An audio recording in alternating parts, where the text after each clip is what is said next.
Hi friends, my name is Yash and welcome back to my YouTube channel science short Gyan. So friends, आज की इस video में हम बात करने जा रहे हैं ऑर्गेनिक केमिस्ट्री के बारे में। इसकी प्रिपरेशन आखिर कैसे की जाती है और इसकी कुछ टेक्निक्स मैं आपको बताने जा रहा हूँ। अगर आप वो टिप्स फॉलो करते हैं तो मैं डेफिनेटली गारंटी देता हूँ कि आप ऑर्गेनिक केमिस्ट्री से कभी नहीं डरोगे। दोस्तों, ये कॉन्सेप्ट शुरू करने से पहले मैं सबसे पहले आपसे माफ़ी मांगना चाहूँगा बिकॉज़ मैंने कोई 2 हफ्तों से वीडियो अपलोड नहीं की है बिकॉज़ मेरी तबीयत कुछ ठीक नहीं थी, इसलिए वीडियो अपलोड होने में थोड़ी देर हो रही है। तो चलिए देखते हैं क्या है वो टेक्निक्स जिससे हम ऑर्गेनिक केमिस्ट्री को और भी आसान बना सकते हैं। तो फर्स्ट टिप है हमारी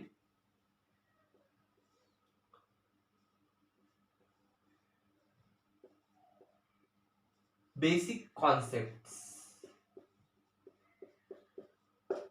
जी हाँ गाइज, ये हालांकि आप सभी को कॉमन लग रही होगी बट यही रियलिटी है कि बहुत से कैंडिडेट्स का बेसिक कॉन्सेप्ट्स ही क्लियर नहीं रहता, इसलिए वो हमेशा ऑर्गेनिक केमिस्ट्री से डर जाते हैं। आपको अगर ऑर्गेनिक केमिस्ट्री को मजबूत बनाना है, उसकी ग्रिप, तो आपको उसकी सभी की सभी बेसिक कॉन्सेप्ट्स पता होनी चाहिए। जैसे कि बेसिक रिएक्शंस, हाइड्रोजन की फैमिलीज, हेलोजन्स और अल्केन्स, अल्किन्स, अल्काइंस, हाइड्रोकार्बन के कंपाउंड्स, ये सभी बेसिक बेसिक सी चीजें आपको पता होनी चाहिए, तभी जाके आपकी ऑर्गेनिक केमिस्ट्री ये अच्छी तरीके से बन पाएगी। उसके फंक्शनल ग्रुप्स, उसके effect, inductive effect, mesomeric effect, ये सभी आपको बेसिक कॉन्सेप्ट्स में इंक्लूड करना है और उनका अच्छी तरीके से प्रिपरेशन करना है, तभी जाकर आपकी ऑर्गेनिक केमिस्ट्री ये अच्छी तरीके से बिल्डअप हो सकती है। और सेकंड है हमारी, ये भी कॉमन ही लगेगी आपको बट ये भी बहुत इंपॉर्टेंट है, जो कि है बेसिक स्ट्रक्चर्स।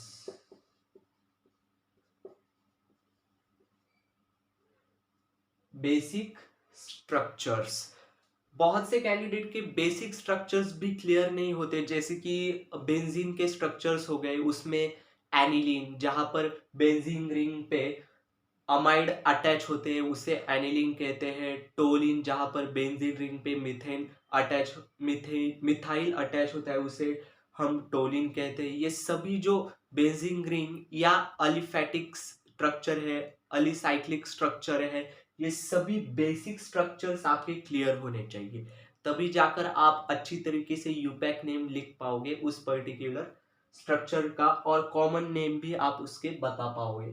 सभी जाके ये बेसिक स्ट्रक्चर में आपको इंक्लूड करना है, तभी जाकर आपकी ऑर्गेनिक केमिस्ट्री ये स्ट्रांग हो सकती है। और थर्ड वन है हमारी, जो कि बहुत इंपॉर्टेंट है,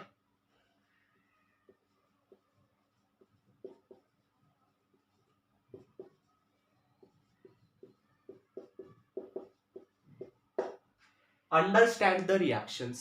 बहुत से कैंडिडेट क्या करते हैं, रिएक्शन को अंडरस्टैंड ही नहीं करते, बस उसको रटने की कोशिश करते हैं। ये टोटली रॉन्ग वे है, रिएक्शन को आप रटिए मत, बिकॉज इससे कुछ फायदा होने वाला नहीं है। मैं अभी के अभी बताता हूँ आपको।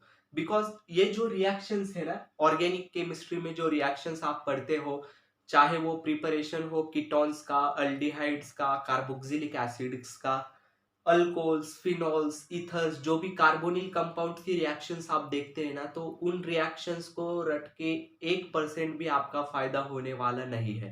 जी हाँ, यही रियलिटी है। बिकॉज अगर आप अच्छी तरीके से उसको विजुअलाइज करते हो, ऑब्जर्वेशन करते हो उसका, तो आप पाओगे कि ये जो सभी रिएक्शंस की प्रिपरेशन है, या फिजिकल रिएक्शंस या केमिकल रिएक्शंस है, ये एक दूसरे के साथ कनेक्टेड है, लिंक्ड है। ये रिएक्शंस एक दूसरे के साथ, ये रिएक्शंस लिंक्ड है। अब देखिए, अल्काइल हलाइड्स, आपने बहुत बार ये वर्ड सुना होगा, जिससे हैलोजेंस के साथ एक अल्काइल ग्रुप अटैच होता है, जिसे आर एक्स ऐसे भी डिनोट किए जाता है, अल्काइल हलाइड्स। अब ये जो अल्काइल हलाइड्स है ना, इससे बहुत सारे कार्बोनिल कंपाउंड्स के प्रिपरेशन हो सकते हैं पॉसिबल, जैसे कि अल्कोहल्स का तो प्रिपरेशन और अल्डिहाइड्स का प्रिपरेशन है ना। असाइल क्लोराइड के साथ अगर इसे हम अटैच करते हैं तो हमें असीटाल्डिहाइड मिल जाता है, मिथाइल अल्डिहाइड के साथ अटैच रहता है। तो ये जो सभी रिएक्शंस है, और दूसरा एक एग्जांपल लेते हैं जो कि है RMgX, है ना, RMgX ग्रिग्नार्ड रिएजेंट जिसे हम कहते हैं। तो ग्रिग्नार्ड रिएजेंट से भी बहुत सारे कार्बोनिल कंपाउंड्स आप प्रिपेयर कर सकते हैं। तो मेरा यही कहना है ओवरऑल कि रिएक्शंस को आप रटिए मत, रिएक्शंस को आप क्या कीजिए, तो उसको आप विजुअलाइज कीजिए, अंडरस्टैंड कीजिए, तभी जाकर। हाँ, बहुत से कैंडिडेट क्या करते हैं, हाँ RX plus aldehyde equals to उसका प्रोडक्ट, ऐसे प्रोडक्ट्स के और पर्टिकुलर जो रिएक्टेंट है उसके नेम रट लेते हैं। सो अगर एग्जाम में जो भी आप सीईटी दे रहे हैं, जेई दे रहे हैं या नीट दे रहे हो, उसमें अगर आपको कंपाउंड के नेम चेंज करके आ गए तो क्या करेंगे? आपको प्रोडक्ट कैसे फॉर्म होता है, रिएक्टेंट उसके साथ कौन से यूज करने पड़ते हैं, कैटेलिस्ट कौन से है, वो कैटेलाइटिक हाइड्रोजनेशन वाले कैटेलिस्ट है, H2 palladium platinum nickel copper वो कैटेलिस्ट है या कौन से है, ये आपको एग्जाम्स में क्वेश्चन पूछे जा सकते हैं। और आपको देंगे रिएक्टेंट एक, आपको रिएक्टेंट क्या देंगे, वो एक रिएक्टेंट देंगे और प्रोडक्ट उससे 3 से 4 प्रोडक्ट आपको आगे डैश डैश करके देंगे, तब आप क्या करेंगे? इसलिए रिएक्शंस को आप अंडरस्टैंड कीजिए, तभी जाकर आपकी ऑर्गेनिक केमिस्ट्री ये स्ट्रांग हो जाएगी। और रिएक्शन को अंडरस्टैंड करते समय आपको कैटेलिस्ट पर भी ध्यान देने हैं।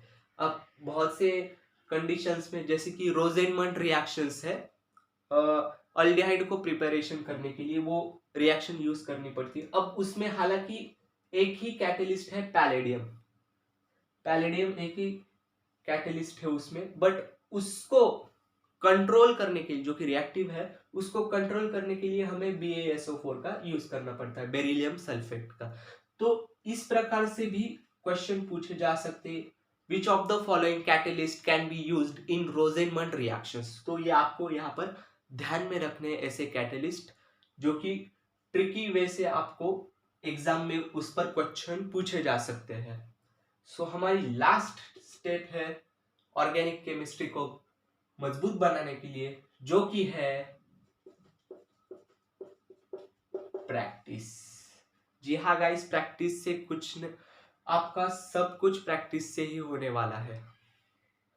अगर प्रैक्टिस नहीं तो कुछ नहीं, इसलिए प्रैक्टिस प्रैक्टिस प्रैक्टिस आपको करनी। लॉट्स ऑफ MCQs आपको ऑर्गेनिक केमिस्ट्री के सॉल्व करने हैं और उसके ऊपर प्रैक्टिस करनी है। आप अपने मन से भी MCQs या एग्जांपल्स बना सकते हैं। अब वो कैसे, आप कुछ रिएक्शंस लेते हैं तो उसके रिएक्शंस के आप एग्जांपल्स चेंज कर सकते हैं, है ना। आप R ग्रुप पे मिथाइल लगा सकते हैं, इथाइल लगा सकते हैं, प्रोपाइल लगा सकते हैं, आइसोप्रोपाइल, एन प्रोपाइल, ये आप सभी एग्जांपल्स चेंज करके उसके अलग अलग प्रोडक्ट्स बना सकते हैं, तभी जाकर आपकी ऑर्गेनिक केमिस्ट्री ये मजबूत होगी। सो आई होप ये वीडियो आपको अच्छी तरीके से पसंद आया होगा और हेल्पफुल भी लगा होगा। तो ये वीडियो अपने दोस्तों के साथ ज़्यादा से ज़्यादा शेयर कीजिए ताकि उनकी भी ऑर्गेनिक केमिस्ट्री ये अच्छी तरीके से बिल्टअप हो सके। सो मुझे भरोसा है कि आप ये 4 टिप्स अच्छी तरीके से फॉलो करोगे। अगर आप ये 4 टिप्स फॉलो करते हैं तो डेफिनेटली आपकी ऑर्गेनिक केमिस्ट्री ये बहुत मजबूत हो जाएगी। सो मिलते हैं इसी प्रकार से एक हेल्पफुल वीडियो में, तब तक के लिए धन्यवाद।